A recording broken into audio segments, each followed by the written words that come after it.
Welcome to Solutions OP Clinical Trials Podcast. My name is Olga and I'm the Managing Director of Solutions OP. We are a small team of experienced professionals working on clinical trials in the United Kingdom. I'll use our podcast to discuss hot topics in clinical trials and provide analysis of the latest trends and challenges in pharma and medical device industries, not just in the UK but globally. Thank you for listening. Welcome to the next episode of our podcast. In today's episode, we are going to discuss a paper which we published in July 2025. And it's called Enhancing Informed Consent Forms for Medical Devices, International Regulatory Guidance and Ethical Recommendations. So today we'll provide an overview of our work, and I have invited for the discussion one of our team members and main contributor, Lydia Ainsworth. It's very important to mention that the information in this article is based on our practical experience of designing and reviewing informed consent documents for different manufacturers, and it's also my personal experience as a member of ethics committee in the UK responsible for reviewing informed consents. So it's not a literature research. It's really a hands-on practical experience from our team for something we've been working on. And I hope that will be interesting for everyone who works in the industry and also everyone in academia who is developing new medical devices. I will start with just a little bit of introduction why we have written this article. So those of you who work in the industry know that all the regulations and guidances, they're quite standardized and they've been developed in the past for drug clinical trials. So in drug clinical trials, we have more or less specific medication. It doesn't matter what kind of formulation you have, but it's like medication that you give to the patients in particular interval of time. So it's more or less standardized. While when we talk about medical devices, there's so many different medical devices. Like you can have robotic surgery, or you can have like implants, or you can have diagnostic tests. So they're all very different, and the needs and the information that is needed in the informed consent for these medical devices could be quite different. So it's not like with drug studies where it's more or less a similar structure and model. So this is why we decided to create this guidance and focus particularly on medical devices and really give some practical advices and examples to medical device manufacturers, so that will help them potentially develop their own informed consent template. So in our article, we also included different regions. So we included regulatory information from different regions, like Europe, which includes European Union and the UK and the United States of America, and also in Asia, Taiwan and Malaysia. So we did that because more or less European and American regulators are the ones that set the tone in the whole world on how things are developed in terms of medical devices and clinical trials. So I think more or less everyone else is accepting their recommendations or working to be compliant with their recommendations. So I think that's why it's important to have overview on these regulations, not just on purely practical part of it, but really on what is required in the different regions. My idea behind it was, if companies want to develop a master informed consent, they can create a master template with the different requirements for the different regions. And if they have a clinical trial in specific region, they can just remove the parts that they don't need and use this master template for their clinical trial. So this is my way of thinking. So another important question is how this could help companies and what is the target audience. As I already said, previously. The target audience is basically manufacturers of medical devices, but also universities and everyone who is working on, even hospitals who develop their own medical devices. And this is applicable for them as well. And we hope that it will help them not only create the template for informed consent, but they can also use that for their SOPs. So when they develop their standard procedures for their institution or their company, they can use our article and guidance to help them improve their internal processes. Lydia, is there anything you want to add to all my talking here? I'm sorry, I got carried away. Yes, first of all, thanks for having me on the podcast, obviously. I don't know if you want to discuss the table that we put together for the article. Yes, we'll do in a second. I just wanted to add here something else. It's more about who's been involved in the study, in our research that we prepared. So I already introduced you, and we had Galina and Wai Tang. So you've done a fantastic work in preparing this review. And the other people I wanted to mention were from the ethics committee. So we have Alison and Elizabeth from the Welsh ethics committees who provided us some feedback. And also I would like to thank Deborah from HRA, who also helped me with organizing reviewers to help with our peer review. And I should not forget Lisa from Southampton University Hospital, who also provided us feedback from a site perspective. And of course, our peer reviews from Dove Press, they gave us quite good feedback. I think Lydia will agree. They gave us quite good feedback on our final article. And now I'll leave Lydia to talk about a little about the different requirements and the table that we developed as part of our paper. Thank you, Olga. Yeah, also just to say, it's obviously so important to have all those perspectives, because we only really see it from one side, but when it comes to making any trial document, you've got to have the input from people across all stages of the development. So it's definitely been good to work on a piece where we can have that input, and it's definitely paid off. But yeah, in terms of the article, we put together a table in the article that is sort of a comparison. So it shows the core regulatory requirements across the different regions that we discussed in the article. So the USA, the EU, the UK, Taiwan and Malaysia, because there's different local requirements there. And when you look at the table, you can see that there are some differences in the regulation across the regions. And there are some commonalities as well. So one of the only common regulations across the regions, across all of them, was the inclusion of the information on risks, benefits and discomforts, as well as the prohibitions and restrictions. And obviously this information is really important to the patient's decision to participate, and also to make sure that they're eligible as well. So that's obviously something that's always required, because that's sort of at the core of the informed consent process. But then on the other hand, you have information that's only required in some of the regions. So personal information about the patient included on the consent form is only required in Taiwan, I think, because they have different regulations when it comes to anonymisation. Obviously in the UK and EU we use like pseudo-anonymisation, so we would only ever have patient initials and the anonymised trial number on there, whereas in Taiwan they are able to have more personal information. And also one that's unique to Malaysia is they have to include any information that could make the medical device culturally unacceptable. And obviously in Malaysia they have a high Muslim population, so that might limit the acceptability of some medical devices in those cases.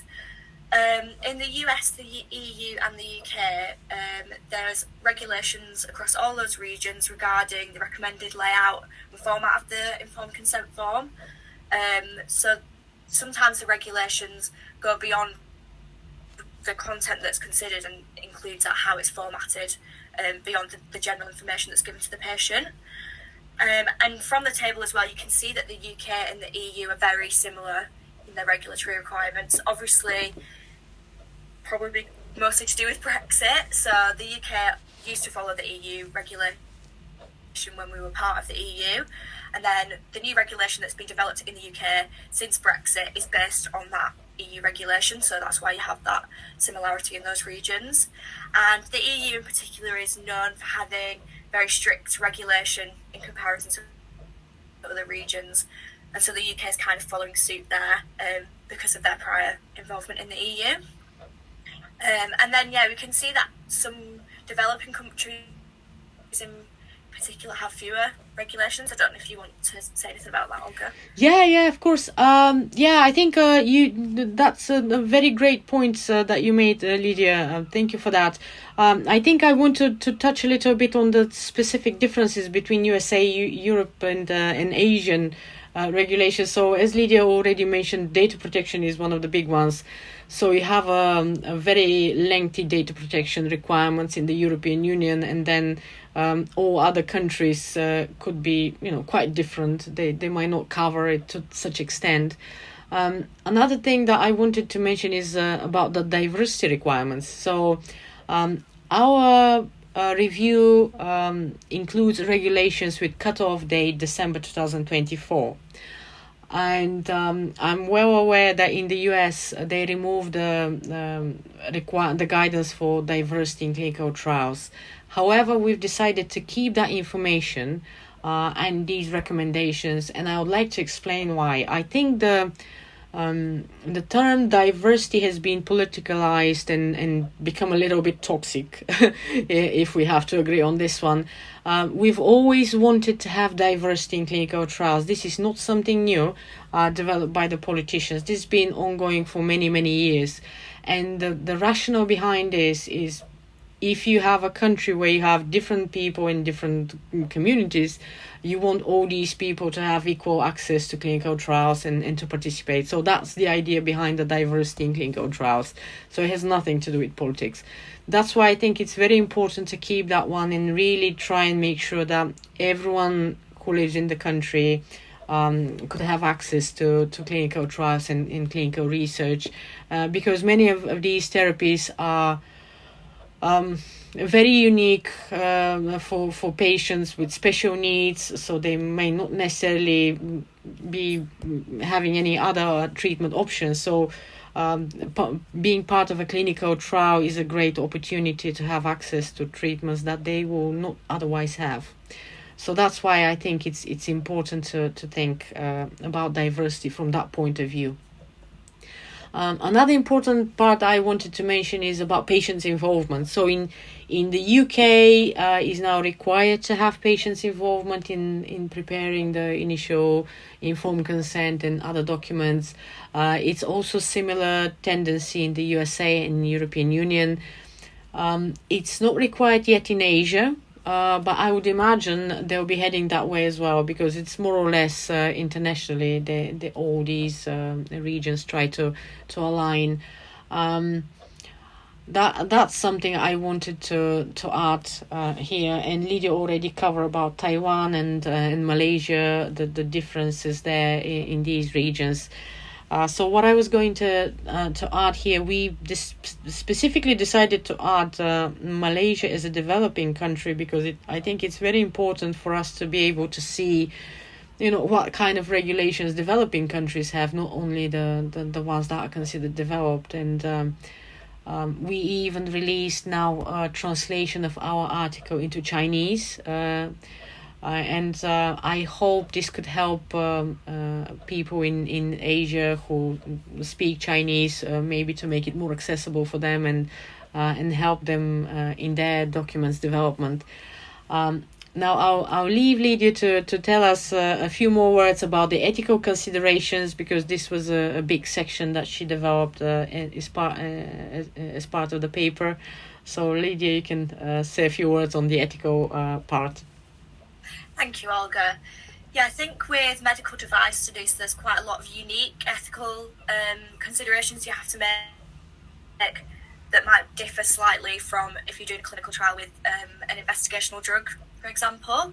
So one major thing that you have to consider would be the interest principle, which we discuss in the article, and it basically means that the interests of the participants are always of the most important. So consent alone is insufficient if the risks imposed on the participant do not align with their interest, and kind of the interest, things being in their interest is sort of central to that. So with new medical devices, there might be high risks or limited data when it's in the trial phase to prove that how safe they are. So when you're making the informed consent form, it's really important that it's clear what the risks, benefits and purpose of the trial is, so that the participants can be informed enough to make that decision according to their best interest. Otherwise the consent isn't ethical. And one thing that's really helping with this is the introduction of e-consent. So we can include things like diagrams or videos, like different multimedia formats that can really help the participant understand the medical device better. And sometimes that can be difficult to explain using just words or pictures in a written format. And e-consent can also help facilitate consent in participants who don't have English as a first language, which is also really important. And kind of leading on from that, another consideration is the capacity to consent and really trying to promote that in patients, particularly because medical devices might be used in conditions or for comorbid conditions that affect patients' capacity to consent or their ability to express consent. And that also applies in life-saving situations where the device is being used in an emergency situation. So it might not be possible to seek direct consent from the patient. So clinicians have to make sure that they're performing appropriate capacity assessments, and that has to be according to the country's regulations. So obviously in the UK we have the Mental Capacity Act, for example. And in situations where patients lack capacity, it's important to make arrangements for legal representatives who can consent on the patient's behalf. But obviously this comes with its own set of issues, because how exactly do you identify someone who is truly acting in the patient's best interest? And we're all subject to our own internal biases, so we can't expect representatives to make decisions that are in line with patient wishes 100% of the time. But overall, having that option for proxy consent, so having a legal representative, is really important for having a representative sample of patients. I think this kind of goes back to what you were saying before, Olga, because some participants might be discriminated against, particularly those who have reduced capacity, and they're particularly underrepresented in clinical research already, and they face health disparities because of that. And there has been a lot of research and guidance published to assist researchers with promoting capacity and figuring out things to put in place to help with that. And you can read more about that in the article. Yeah, brilliant. Thank you so much, Lydia, for this overview of the ethical aspects that we considered for the research. So another point I wanted to talk a little bit is why it's important for medical device manufacturers to understand that there's a lot of flexibilities in how clinical trials are conducted. I think this comes mainly from the fact that even today, few years after we started conducting more regular clinical investigations with medical devices, even now we still don't have that many specialists who have experience in working with medical devices. So majority of the people who come and consult medical device companies come from drug companies, from pharma companies, and they have that way of thinking of a drug clinical trials, and very often they create additional complexity in the clinical trial simply because they're trying to kind of mirror what the medical devices are doing with the drug studies, which is not necessarily needed. That's one thing. And the other thing is it could actually add a lot of additional cost to the manufacturers, and it could also generate a lot of additional work for everyone trying to meet some requirements which are not necessarily requirements, if I can say that way. So many of the stereotypes we have about how we conduct clinical trials come from the drug clinical trials. So if you have medical device, you really need to try and get out of this way of thinking and think about what is best for your clinical trial. Can you use electronic informed consent? Yes, do use electronic informed consent, regardless what people tell you that no, we don't do that in drug clinical trials, so you can't do it. So I think we need to overcome this constant, no, you can't do that because no one else has done it, or because I don't know of anyone doing it. I think that's the main mentality which is stopping people from being innovative and using different approaches in clinical research. There are no regulatory restrictions. Quite on the contrary, even if you look into the guidances that the regulatory agencies have produced from the UK, for example, and FDA as well, they all say use different designs, use different methods, make it simple, make it that it works for you and it works for the patients. So there's no pressure that you have to do things in a very particular way. You can think what is best for your medical device and try and design the study in a way that works best for you and for the patients.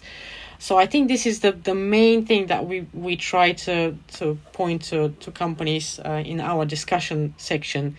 And it's really try to think about the particular device and how to do things the best way. And as long as it's transparent, you have audit trial, it's safe, you can definitely do it, and you can consider different options. So you don't need to follow what drug companies are doing along you. As part of our research, we developed checklists just to give the companies the main components of what they can consider when they're developing their informed consent document. So it's very top level. Of course, you have to always consider your local regulations in the country where you're going to conduct the clinical trial. But this could give you really very helpful checklist information if you want to review your SOPs and improve them. And I'll leave Lydia now to say a few more words on the checklist that we've developed. Over to you, Lydia. Thanks, Olga. Yeah, so as you said, the idea of the checklist is sort of to provide a top-level summary overview of the considerations that companies can make when they're producing clinical trials or formulating their SOPs for those kind of documents. So it's a good sort of summary of the things that we discussed throughout the article as well.